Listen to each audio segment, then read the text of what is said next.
Ah, resolveu? É o santo engenheiro. É uma santa ideia. Boa tarde, pessoal. Quase boa noite, né? Não sei. Subir? Não. Tá.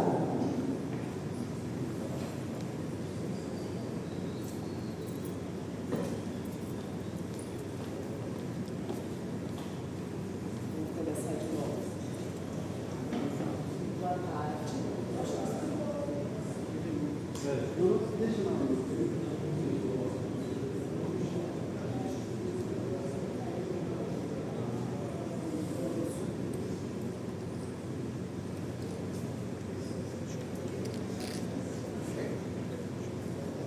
Vamos de novo.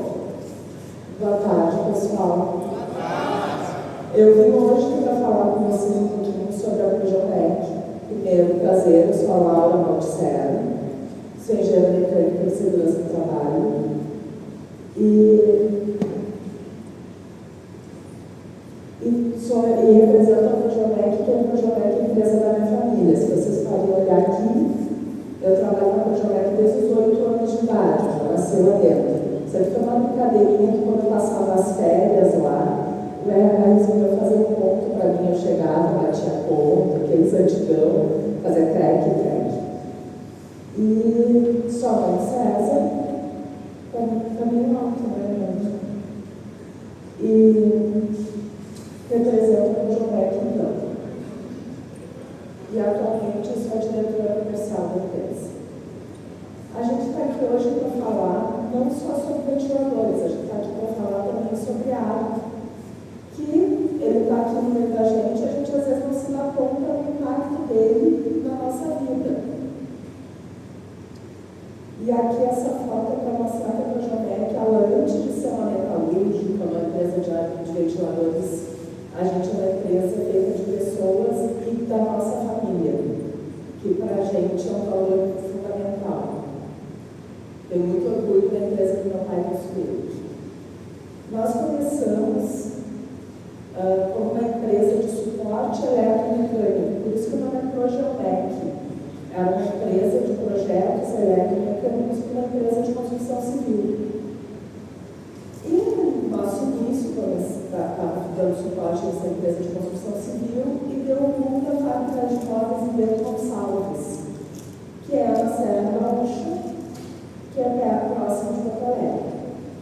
E nós começamos a fabricar sistemas de limpeza de pó, de despoeiramento, porque, como vocês sabem, o pó não pode ficar no ambiente, inclusive porque o pó da madeira é altamente explosivo. E um dos elementos era ventiladores. E o meu pai resolveu começar a fabricar os ventiladores do sistema, que ele achou que ele conseguia fazer, e como a gente está vendo, ele conseguia. Depois, a gente muda para Sapucaia do Sul, na sequência, já ficou uma fábrica de ventiladores, em 82.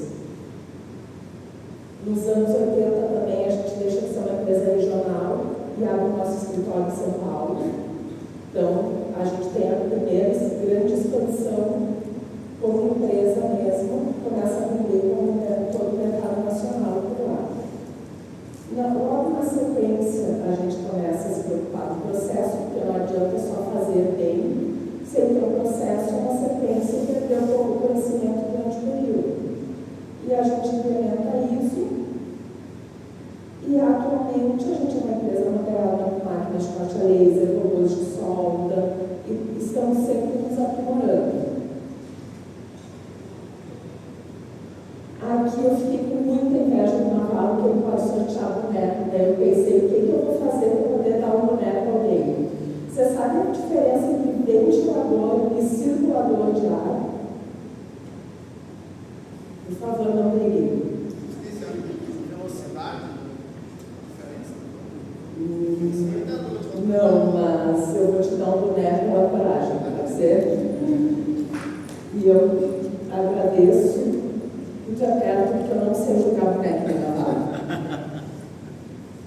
Mais alguém? Sensação térmica, né? Não. Resfriamento. Também não. ventilador é uma máquina de fluxo. Para ele não ficar só naquele ambiente, ele expandir mais? Está no caminho. O ventilador, ele pega o ar de um local e leva para outro. O outro ele fica só naquele espaço. O circulador, ele deixa o mesmo ar no mesmo ambiente. Se tiver uma contaminação, ele só espalha a contaminação. Pode pegar o boneco, pode escolher o rosa ou o preto aqui depois. Então, pega o preto. Obrigada. Você é usado na Argentina, é usado na Argentina. O ventilador também, ele também funciona em Minas. Ele pega e leva o ar até o local que precisar. Quando eu era pequena, eu fui com meu pai numa mini aula de Freitas, que era um ventilador que a gente tinha fornecido do Sul, 88, 87. O aula de Freitas não, o aula Bilha, que é uma região carvoeira lá em Santa Catarina. Então, o ventilador, ele move o ar entre um ambiente e outro e promove a inovação. Tá? Então, o resultado é um amigo saudável. Se tiver filtro, se o ar da rua está ruim, tem que filtrar esse ar, né, gente? E o circulador, ele vai movimentar o ar dentro do ambiente sem trocar. E aumenta a sensação de frescor, mas o ar continua o mesmo. Então, se eu pegar e tiver com uma sala fechada, com todo mundo respirando junto, eu vou aumentar a concentração de CO2 e vou ter aquela sala de aula que está todo mundo morrendo de sono, se eu não tiver um ventilador ou uma janela que pega o ar do ambiente externo. E aqui é um jabazinho que meu filho tem um canal, que é o Agente do Barulho, que ele explica alguns desses conceitos, que o ar parado não é ar limpo. Então, esse é o conceito fundamental de ventilador. Quando a gente faz a cadeira de climatização, a primeira coisa que o professor explica é essa diferença. Então, o conceito de ventilador. A diferença entre o centrífugo e o axial. O centrífugo, ele vai trabalhar com o fluxo de ar a 90 graus do seu eixo. E o axial, o fluxo de ar, é paralelo ao eixo do equipamento do motor. Dentro do centrífugo, a gente vai ter siroco,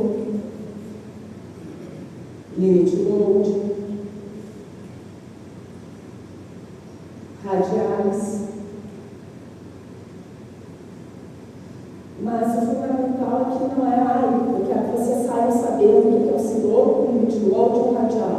Eu quero que saiba só que existem ventiladores diferentes para aplicações diferentes. Né? Não adianta eu pegar e usar um ventilador que é para uma aplicação e outra. O siroco é um ventilador muito bom, mas ele não entrega pressão. Mas ele é um ventilador silencioso. O limit load, ele não esgota a potência. Quando eu aumentar a pressão, eu diminuo a vazão. Mas eu nunca vou esgotar a potência dele.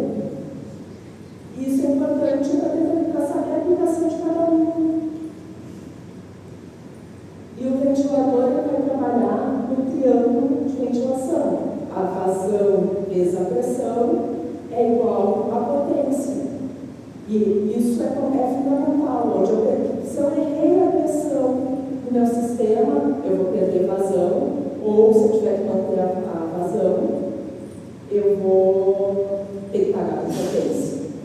Sempre que a gente errar em ventilador, a gente paga por potência e ganha ruído. Porque qualquer perda em ventilador vai ser esse o preço que vai pagar. E o ventilador, se tu olhar a curva dele, ele tem um ponto ótimo, que é o ponto de melhor eficiência. E quando ele está neste ponto, ele vai ter menos ruído e melhor rendimento.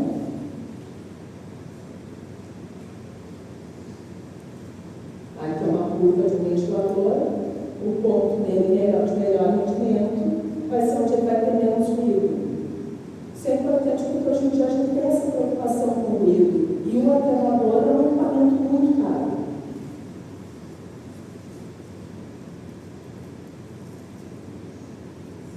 E a gente tem que saber que o ventilador ele trabalha dentro de um sistema. Sempre que a gente tem problema com o ventilador, com um sistema, a gente pega ventilador não presta. Alguém já teve problema com o ventilador aqui? Muito bom. Ninguém.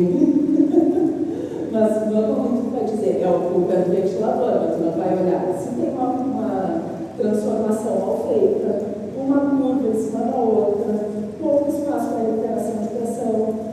Sempre que tiver um problema, a gente tem que olhar para o sistema. O que está acontecendo nesse sistema? E aqui é a hora da prática. Eu trabalhei 10 anos na assistência técnica da Frejomet. E ali eu aprendi muita coisa que o pessoal erra. E nesses erros eu resolvi trazer para vocês. São erros que a gente consegue evitar no planejamento bom de obra e que depois não custa tão caro para a gente, para o cliente principalmente, né? O primeiro problema que a gente tem é dano de transporte. Transporte mal executado, equipamento mal manuseado, descarga mal feita. Pego o ventilador, vou tirar ele, não planejei como eu tiro o equipamento do caminhão. Eu pego o equipamento, atravesso uma madeira nele e entorto todo o meu equipamento. Vou instalar, vai estar um chapéu velho, vai ter uma porcaria no próximo. Não vai funcionar, vai fazer barulho e a culpa é o ventilador que não presta. Então, por favor, pensem como tirar. E o ventilador ele é uma máquina que ele é desequilibrado, porque ele é muito mais pesado na parte do motor elétrico do que na parte mais volumosa dele. Esse cliente aqui, uma baita obra, ventiladores imensos, caros, ele só se preocupou como é que chegou o caminhão até perto de onde eu queria descarregar. Esses caminhões atolaram, é um transtorno. Uma obra bem feita, a gente tem que se preocupar com detalhes, parece bobagem, mas é importante. Olha, ele não apoie nos locais, motores ou guias. Por favor, não apoie. Gasto curto, dano permanente. O cara pega uma empilhadeira com gasto curto para tirar um ventilador desse tamanho. E a culpa é da embalagem que é fraca, pessoal. Tem que planejar, tem que executar bem feito, pensar um pouquinho. Esse vídeo eu recebi porque o cliente realmente reclamou da embalagem mal feita. Então, usar alça o fluido da própria carcaça, nunca apoiar no motor, local ou polia, evitar cabos, madeiras, equipar e hélices. E também não arrasta o ventilador dentro da obra. Levanta ele de alguma forma. Outro problema frequente é defeitos em vias e correias. Esse cliente, essa foto é real, gente. O pessoal mandou reclamando que as polias saltavam, a correia saltava. Não ficava parada ali. Eles botaram os amortecedores entre as polias. Não dá, não tem como, é humanamente impossível essa correia ficar furada. É legal ser criativo, usar a criatividade, mas tem que ter um pouquinho de limite nas coisas. Então, o que a gente recomenda? Que se alinhe as polias. Uma régua resolve o problema, gente. É uma régua. E cuidar também para ela não estar nem muito tensionada, que vai estragar a manutenção, e nem tão frouxa que ela pegue, patine e não consiga acionar o equipamento. A gente recomenda, se eu não me engano, a deflexão é 1 milímetro para cada 100 milímetros de campo. Outro problema, o pessoal não cuida a sujeira do campo. Aí vai ligar o ventilador. E aqui ainda é um bom local. A culpa é do ventilador que é mal feito, não é a alvenaria que estava aqui dentro, que colocou de bomba. Eu já peguei caso de bolsa, que o pessoal vai acompanhar a artista com os bombeiros.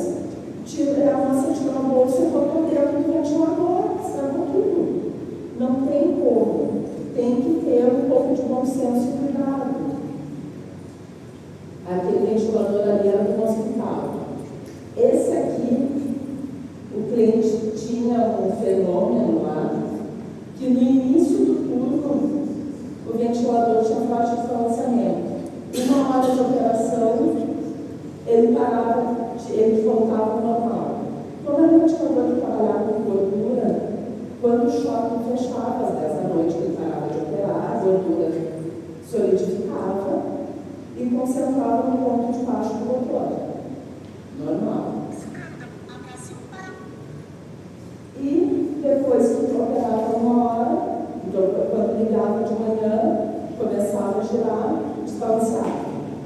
Operava uma hora, voltava, se redistribuía toda a gordura e estava trabalhando bem. Só que do mesmo jeito a gente teve que trocar a mecanização aqui, porque o ventilador já estava danificado.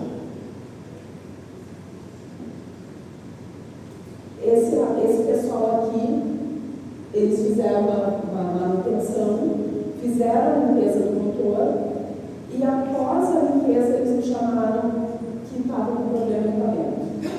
A gente foi lá, visitou eles e a gente descobriu que eles limparam bem o motor, estava tudo certo. Eles só esqueceram de olhar atrás de uma das pás, que estava suja. E essa sujeira fez com que o equipamento ficasse desbalanceado, pior do que estava antes da limpeza, mas eles não tinham feito nada, não tinham tirado peso de balanceamento, o equipamento depois se limpou, ficou normal e deu tudo certo. Então tem que cuidar, quando vai limpar, olha embaixo de todas as pás. Limpeza periódica com produtos neutros, né? Não usar solventes para não prejudicar a pintura. Se achar um ponto de corrosão, dá uma lixadinha, limpar a tinta. Limpar todas as pás igualmente para evitar desbalanceamento. Esse cliente aqui, ele entrou em contato com a gente, que o mezanino vibrava que a culpa era do ventilador, que estava desbalanceado. Óbvio, a culpa nunca, eles nunca fazem nada errado. E a gente foi lá, mediu a vibração do equipamento, ele estava dentro da norma, e realmente no pé do mezanino ele estava o dobro da frequência de vibração do equipamento. Só que o ventilador, essa tubulação era rígida, não tinha nenhum colete flexível, não tinha nada que isolasse o ventilador aqui desse mezanino, que é todo metálico. A gente pediu para eles colocarem coletes flexíveis e isolar, botar a coxinha, o aquecimento aqui, e eles resolveram o problema. Só para ter uma ideia, a vibração permitida em ventiladores é 6,3 milímetros por segundo. Isso é tolerável e aceitável. No motor diesel é 4.000 milímetros por segundo, motor diesel lento. E uma máquina de precisão, um giroscópio, é 0,4 milímetros. Então, a norma diz que conforme a aplicação vai ter um tipo de tolerância. Não existe equipamento com vibração zero. O ventilador sempre vai ter uma vibração residual. Esse cliente aqui, ele reclamou pelo selecionamento deste equipamento. Esse equipamento é um equipamento para alta temperatura, tá, de caldeira. Era para ele ter potência sobrando. Se era 100 CVs, que não era o caso, era para sobrar 20 CVs. Era para consumir 80% da potência do equipamento.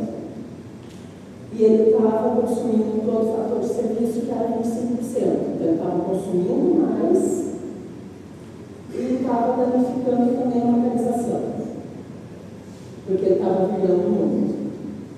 Ele tinha aqui, o rapaz tinha feito uma junta de dilatação nesse equipamento, não era um colega flexível. Então, quando aquecia, isso aqui acoplava, ficava rígido e propagava uma vibração absurda. Ele tem, a aspiração está do outro lado, então ele tem uma curva a 90 graus da aspiração. Então, quando a gente tirou aqui o ventilador daqui, desacoplou do sistema, ele está numa vibração de 2,5 e 5,5 milímetros. Então, a vibração dele estava normal. Com a tubulação, ele ia 27 milímetros por segundo. Gente, isso aqui é uma brincadeira do teu lado. Se seu inferno na terra. Não tem como, ninguém fica perto e não tem como dar uma organização aqui. O motor também, aí a gente pegou, conversou com ele, né? Explicou sobre o efeito sistema. O efeito sistema é um conceito que o pessoal produziu em 1973 que diz o seguinte: galera, o ar não é burro.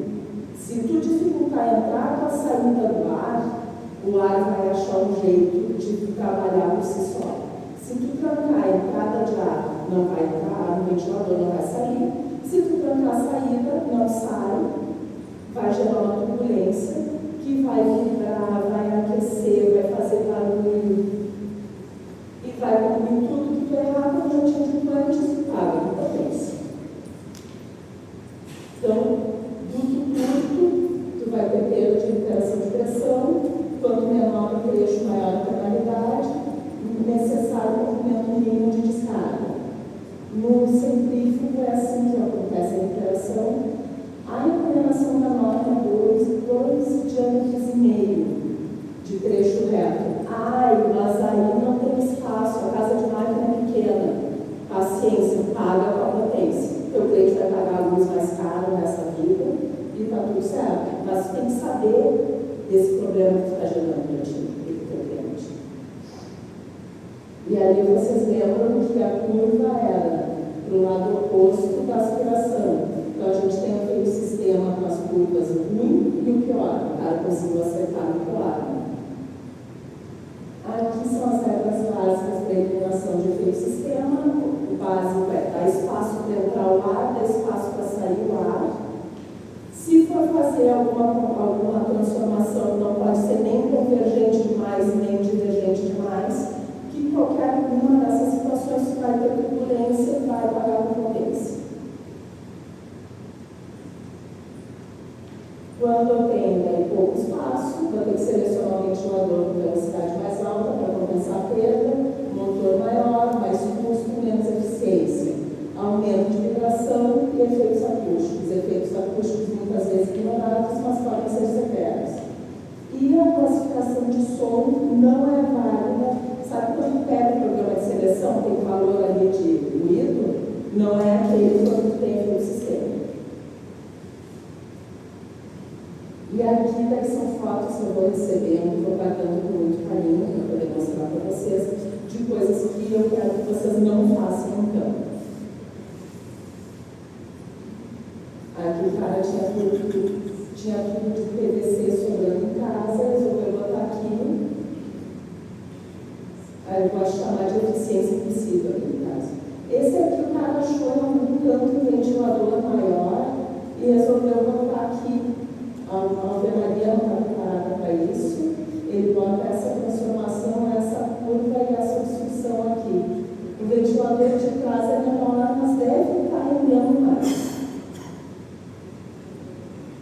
Esse aqui o cliente ligou lá, a gente comprou uma planta nova e eu tenho um ventilador que eu quero botar para operar, mas tiraram o motor. Eu olhei para isso aí, óbvio que tiraram o motor, botaram em algum lugar que não prestasse.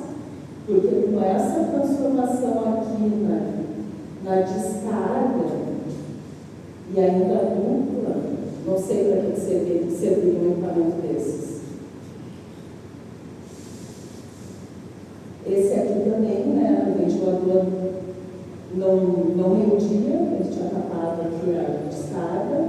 Esse aqui, ao invés de comprar 90 graus, ele resolveu fazer esse monte de curva. Esse aqui, como não basta fazer errado, a gente tem que viver perigosamente, né? Ele pega uma coifa de cozinha, duas na verdade, porque ele é um duplo aspiração, e aqui a quantidade de vazamento de baixo que tinha ali. Mas não tinha aquele fogo ainda, não sei como está hoje. Nossa sugestão para evitar esse tipo de situação aqui, existem ventiladores inline. Ele é um pouco mais caro, mas para economizar em população, espaço, mão de obra. Então tem solução, mas o problema é que tem que ser visto para poder ser tratado. Tem que ser conversado com o projetista ou com o engenheiro que possa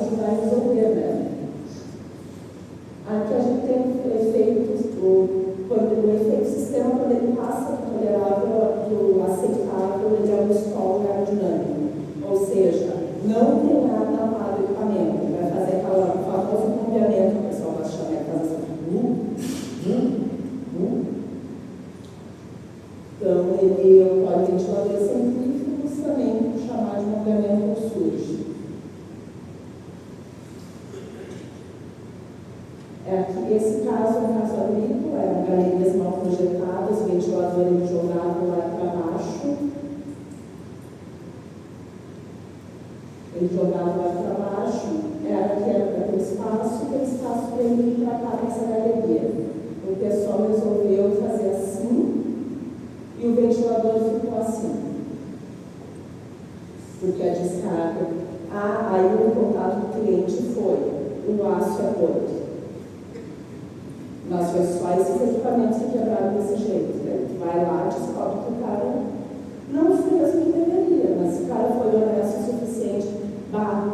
Não imaginei que fosse ter uma consequência dessas. Esse cliente aqui também é um ventilador para temperatura, também é coincidentemente é o mesmo cliente, ele tem hábito de errar com frequência. Também é uma junta de dilatação, só que esse aqui, não feliz do outro caso, ele ainda resolveu apoiar todo esse duto de chapa preta nesse ventilador aqui. Então, o ventilador, além de ter que sustentar a força que ele tem de pressão já, ele tem que sustentar essa tubulação que tem aqui. Problema mesmo, localização e ruído. Então, ele vibrava, aqui como era tudo no corpo só, era uma vibração muito forte, ruído elevado. A gente pediu para botar coxim, apoiar a tubulação em algum outro lugar, porque o coxim também, ele deforma, o coxim não é inflexível, ele deforma, ele ia rasgar, ele ia adiantar, se ele seguisse apoiando a tubulação ventiladora, e pediu para esse outro cara também aqui botar alguma coisa ou chumbar esse ventilador. Se ele fez, não sei, parou de reclamar pelo menos. Tem problema apoiar a tubulação do ventilador? Se a gente não souber, tem. Se eu calcular, não vai ter problema. Então, se avisar a gente, olha, eu quero fazer uma coisa inédita, conversa com a gente orça, a gente executa. A gente nasceu como uma empresa de projetos, a gente gosta de desafios também. E aqui é como é que funciona a propagação de vibração dentro do sistema.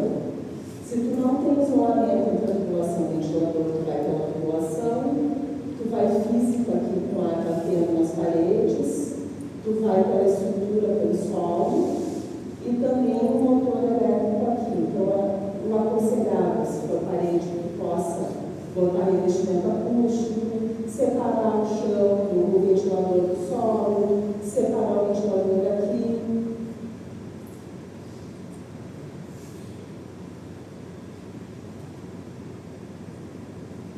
Outro problema frequente, equipamento parado em obra. O equipamento, ele não é um ventilador, ele é feito para estar operando, principalmente porque o rolamento, quando tu compra, tu não tem caixa, e ele é para ficar armazenado deitadinho. E quando tu instala ele, tu bota ele a 90 graus, que seria para armazenagem, e o eixo fica gerando uma carga e a esfera do rolamento passa na pista e causa uma oxidação. E essa oxidação gera um dano no rolamento. Então, tu tem que girar o ventilador de 15 em 15 dias, uma vez por semana, para poder misturar a graxa ali dentro, porque senão ela separa as fases, os sólidos do líquido, fica um sabão e danifica o rolamento. Então, você é criativo para armazenar ele a 90 graus. Não faz isso que vai deixar o ventilador. Ele é feito para operar na posição que ele está. Então, a gente pede para seguir os procedimentos de conservação, armazenar em local seco, protegido. Já recebi também ventilador que entrou água, o pessoal que deixou no tempo e ela descarga 90 graus. Não havia um dreno, botou para girar.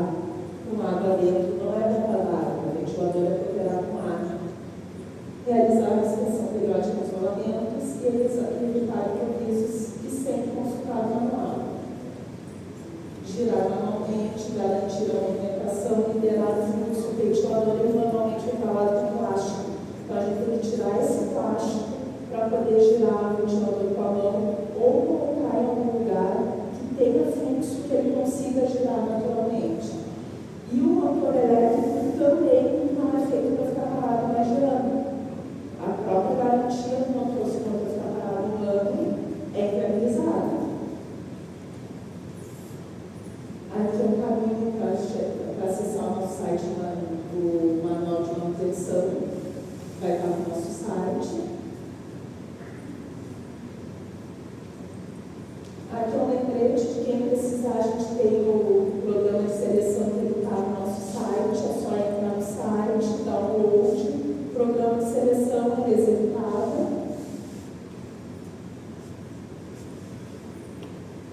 Aqui é o caminho, se quiser baixar, é o website. Aqui é só para mostrar que quando a gente recebe elogio, a gente também mostra. A gente não mostra só quando vocês fazem coisas que não ficam bonitas e que o ventilador não funciona, porque ele funciona dentro do sistema. Então, a Natália diz que o programa é excelente, prático e intuitivo. Daí eu gosto de dividir também quando eu recebo elogios, né? O pessoal das tintas Renner, que são nossos vizinhos, eles tiveram problema no ventilador de uma máquina de processo. Máquina de processo aí é fábrica parada é dinheiro, perder dinheiro. E eles nos mandaram todo o ventilador para a gente fazer o igual. Mas como dava para aproveitar alguns pedaços, a gente só fez o motor novo, trocou ali e aplicou. Ele ficou feliz porque ficou mais rápido do que ele tinha imaginado, mais barato do que ele tinha imaginado e funcionou. Então, e a gente ficou feliz que ele ficou satisfeito, né? Não sei se alguém tem alguma dúvida. Fale agora, fale isso para sempre, né? A manutenção desse ventilador é programado ou tem um tempo a ser feito? Depende da aplicação. Eu não posso te dizer assim, tu tem um ventilador que trabalha com gordura. Eu não sei qual a frequência que tu vai ter que limpar o equipamento. O manual do McDonald's pede inspeção quinzenal.